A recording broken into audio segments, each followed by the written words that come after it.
Le président de l'Institut Sapiens est avec nous ce matin. Bonjour Olivier Babot. Bonjour. Je vous présente les experts. Nous connaissons le budget depuis hier soir, détaillé en Conseil des ministres à 18h. S'il fallait choisir un mot pour décrire ce budget, vous choisiriez lequel ? J'ai envie de dire décevant, mais en fait c'est dur de faire un budget en quelques semaines. Donc en fait il n'y avait peut-être pas moyen de faire mieux. Voilà. Décevant parce qu'évidemment on le prend par le mauvais bout, parce qu'on fait les choses les plus faciles d'abord, et les choses les plus faciles sont rarement celles qu'il faut faire en priorité. En fait, les priorités sont ailleurs, mais c'est pas ce qu'on a eu le temps de faire. Pour le dire très rapidement, c'est beaucoup plus facile d'augmenter les impôts que de baisser les dépenses, et donc on l'a fait beaucoup plus. Voilà. Oui, mais c'est les impôts sur les plus aisés, et c'est les impôts aussi sur les très grosses entreprises. Est-ce qu'il n'y a pas une mesure de justice dans ce qui est annoncé hier soir ?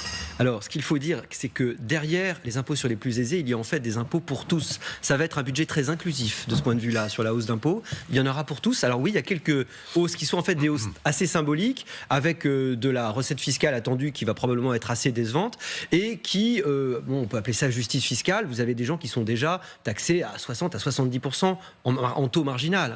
Ça nous permet d'ailleurs de mettre la lumière, vous savez, sur la taxe Fillon spéciale qui a été votée sous Nicolas Sarkozy, qui est déjà augmenté l'impôt sur le revenu à 45% de 4%, et là il va être doublé. Ça veut dire que ces gens très riches, ils vont en moyenne, pour les 65 000 ménages très riches, ils vont en moyenne devoir payer plus de 45 000 euros en plus d'impôts. C'est quand même une belle contribution, mais attendez, c'est absolument pas tout.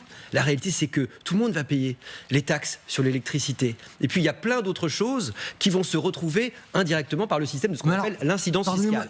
Le sujet précis de l'électricité, parce que j'entends beaucoup de choses. Or, il se trouve que nous avons la chance d'avoir Pascal Perry dans cette équipe qui a décortiqué dans la lumière. Voilà, dans l'extrême détail, cette histoire de l'électricité. Bon, la vérité, c'est que finalement, pour la majorité des Français, c'est un peu moins d'économie, mais ça n'est pas une augmentation de la facture. Au lieu d'économiser 150 euros, ils auraient pas. Donc c'est moins visible. C'est là où ça va baisser, mais ça baissera moins. Ça baissera moins, mais est-ce qu'il n'y a pas une certaine forme de justice dans ce domaine ? C'est-à-dire qu'on a baissé la taxe qui était à 32,44 € de mémoire sur le mégawattheure, on l'a baissé à 1 € pendant la période de la crise, au moment où l'électron coûtait cher. Là, on retrouve une fiscalité de droit commun. Je ne vous dis pas que c'est bien, mais je vous dis que ce serait dommage de se priver de cette recette, non ? Bien sûr, et d'ailleurs, je trouve que Bercy est toujours remarquable dans son inventivité, sa créativité, et la façon dont ils arrivent à répartir les hausses d'impôts, y compris en les appelant baisse des dépenses, parce que c'est ça qu'il faut comprendre. Le fameux 1 tiers, 2 tiers. 1 tiers baisse augmentation des impôts, 2 tiers baisse des dépenses. En réalité, c'est le contraire. Vous avez 2 tiers de hausse d'impôts, 1 tiers de baisse des dépenses, et encore des baisses de dépenses dont on n'est pas tout à fait sûr. Le Conseil des finances publiques le dit depuis hier soir. Exactement, il l'a dit, c'est officiel. Alors, comment le comprendre ? Parce que beaucoup de ce qu'on appelle des baisses de dépenses sont en fait ce qu'on appelle des baisses de dépenses fiscales. Et les dépenses fiscales, en fait, c'est des réductions de niche. C'est en fait des endroits où on va essayer de réduire des baisses d'impôts, si vous voulez. Et donc, en fait, ça va faire augmenter les impôts. Alors, je vous donne un exemple qui va toucher probablement tout le monde, mais indirectement parce qu'il y a ce qu'on appelle l'incidence fiscale. L'impôt, quand il porte sur quelque chose, il ne va pas nécessairement être payé par la chose sur laquelle ça porte. Si vous faites un impôt sur les vaches, c'est en général pas elles qui vont payer. Ça va être en général le consommateur. Je vous donne un exemple. Dans la sécurité sociale, dans le budget, l'idée c'est que la sécurité sociale, elle va moins rembourser les consultations en disant les complémentaires vont se charger du reste. Mais oui, mais les complémentaires, c'est comme tout le monde. Elles vont augmenter les cotisations. Donc en fait, à la fin, ça va se retrouver dans nos portefeuilles. C'est très illusoire de penser que la hausse est uniquement pour les riches. C'est absolument pas comme ça que c'est bâti. Mais vous l'avez dit en préambule, c'est-à-dire qu'il n'y a pas de réforme structurelle, mais aussi par manque de temps. Et c'est aussi parce que ces réformes structurelles n'ont pas été faites pendant 7 ans, contrairement aux promesses qui avaient été faites par Emmanuel Macron en 2017 d'une réforme de l'État et d'une réforme dans le sens d'une réduction des dépenses.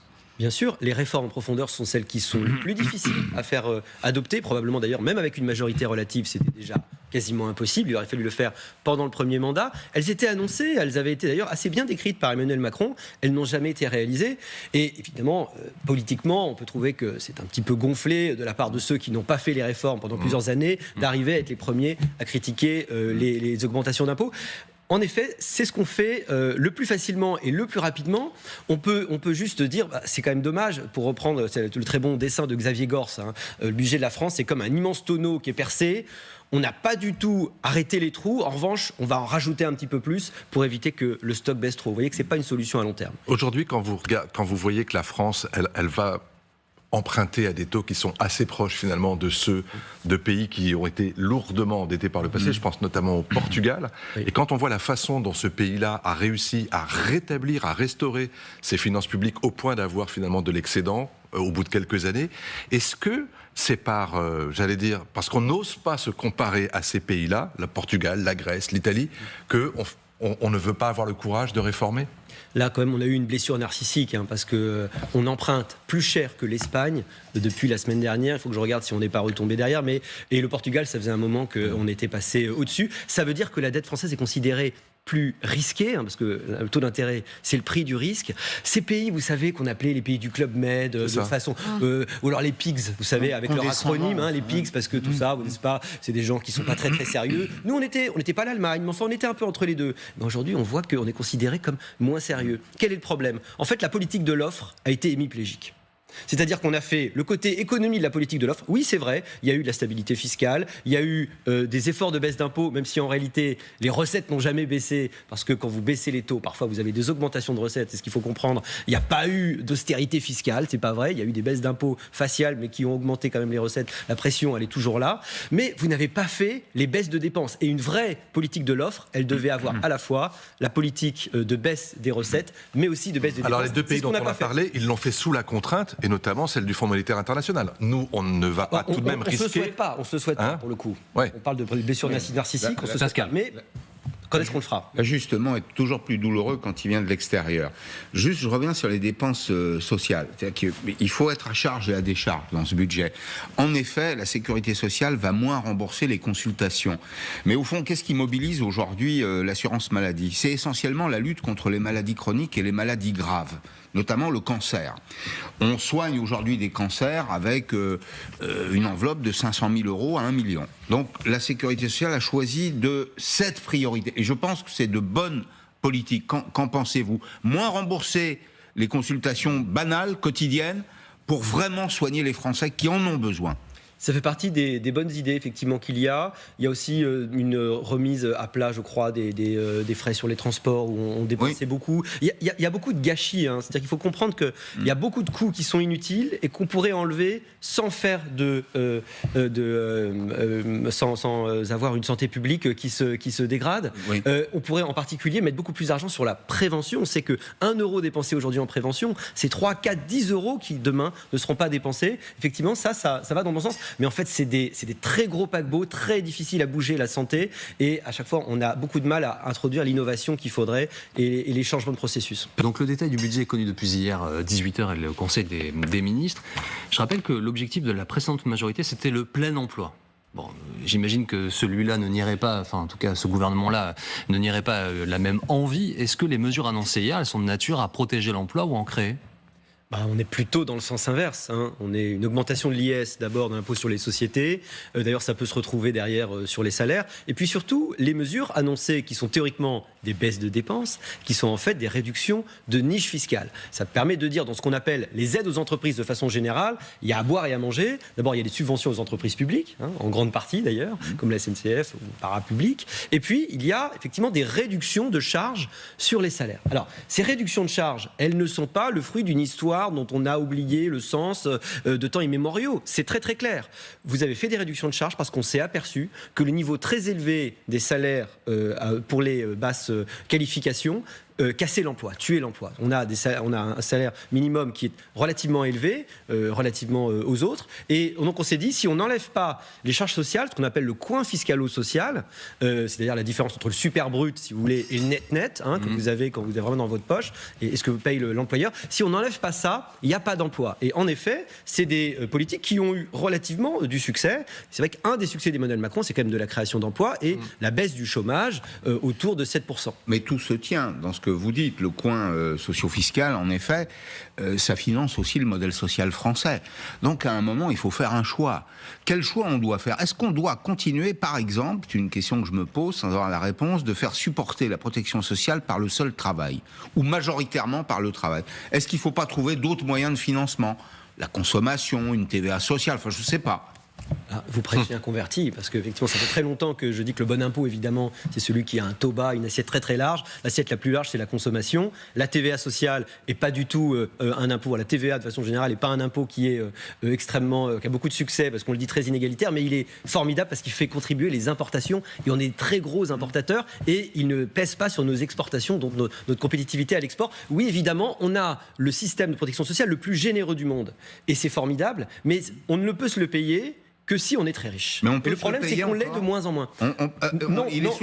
En réalité, on ne peut plus se le payer depuis un moment, et donc on met la poussière sous le tapis à travers notamment la dette, et puis on se vend par petits bouts. Donc ça fait longtemps qu'on ne peut plus se le payer. Ça ne veut pas dire qu'on ne pourra pas se le payer, mais ça veut dire qu'il faut avoir de la croissance potentielle à terme. Et c'est toute la contradiction de ce qu'on fait. C'est que plus on demande au cheval de courir vite, plus on lui met des poids sur les épaules. Voilà.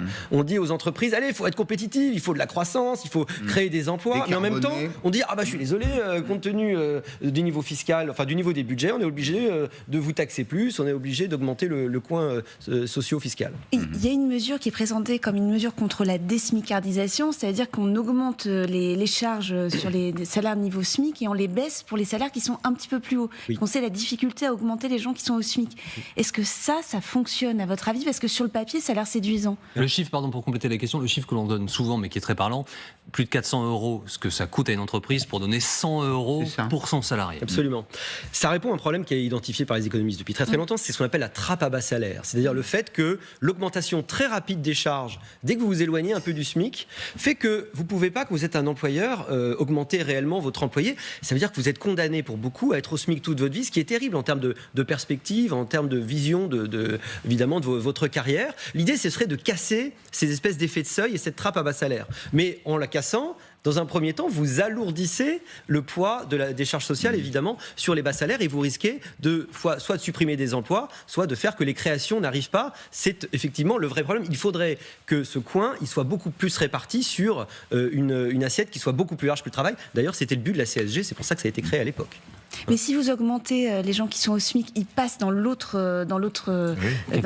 catégorie, et à ce moment-là, il y a des allègements. Est-ce que ça peut pas fonctionner? Alors effectivement, ça sera un peu moins dur, mais ça veut dire aussi que il faut savoir, c'est pas vrai au niveau du SMIC, mais pour quelqu'un qui gagne un peu plus, quand l'employeur paye 100 au coût complet, vous n'avez en net que 50. Il faut savoir que le système français, c'est ça, parce que vous avez la part patronale qu'on ne voit pas, mais en réalité qui est très très bien vue par le patron, et puis la part salariale. Donc c'est déjà un coin socio-fiscal qui est énorme. La question, c'est pour avoir 100 de plus dans votre poche, combien doit payer votre employeur en plus? Ça, c'est 200, 300, 400. Alors, la quadrature du cercle. Je voudrais qu'on se penche un instant aussi, s'il vous plaît, sur l'efficacité de l'État. C'est un sujet. Alors, la gauche dénonce un budget d'austérité qui va coûter beaucoup au fonctionnement de l'État et à la qualité des hôpitaux, de l'enseignement, etc. Les dépenses publiques augmentent, Jean-Baptiste. Oui, 2,1%. Non, mais il faut le répéter toute la journée. Non, mais moins vite qu'avant. Moins vite qu'avant, effectivement. François, comment on fait pour garder un État et des services publics efficaces en réduisant la dépense? Est-ce que vous avez une autre réponse que supprimer des fonctionnaires? Alors oui. D'abord, effectivement, il faut le dire et le répéter, ça n'est pas une baisse, c'est une moindre hausse, n'est-ce pas? C'est comme le ralentissement de l'inflation, c'est pas une baisse des prix, c'est juste qu'ils augmentent moins vite. Donc, on n'a pas baissé les dépenses, il n'y a pas vraiment d'austérité. L'austérité, pour l'instant, elle est sur les entreprises et les ménages. Ça, elle est assez bien visible au niveau des impôts. Du côté des dépenses, non, vraiment, on ne la voit pas vraiment. Alors, à qui on va demander ces efforts?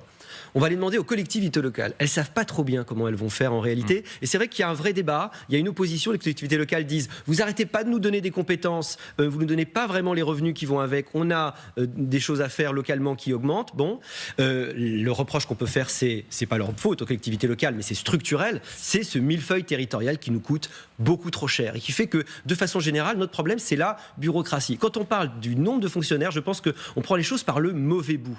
Le nombre de fonctionnaires, c'est la conséquence d'une organisation. C'est le nombre de gens dont vous avez besoin pour le périmètre de l'État que vous avez choisi et les façons de prendre les décisions. C'est ça qu'il faut simplifier. Et à ce moment-là, il y aura des gens qui vont être redéployés. Il en faut peut-être plus à la justice, peut-être plus à la sécurité et moins ailleurs. Un tout dernier mot rapidement, Monsieur Babot, s'il vous plaît. L'Irlande, je le disais rapidement tout à l'heure, était excédentaire. C'est pas du tout le même modèle social, c'est pas le même fonctionnement, ça n'a rien à voir avec nous. Mais bon, nous, on est au bord d'être parmi les plus mauvais élèves européens et l'Irlande distribue des milliards à ses concitoyens, 14 à 16 milliards d'excédents sur le budget.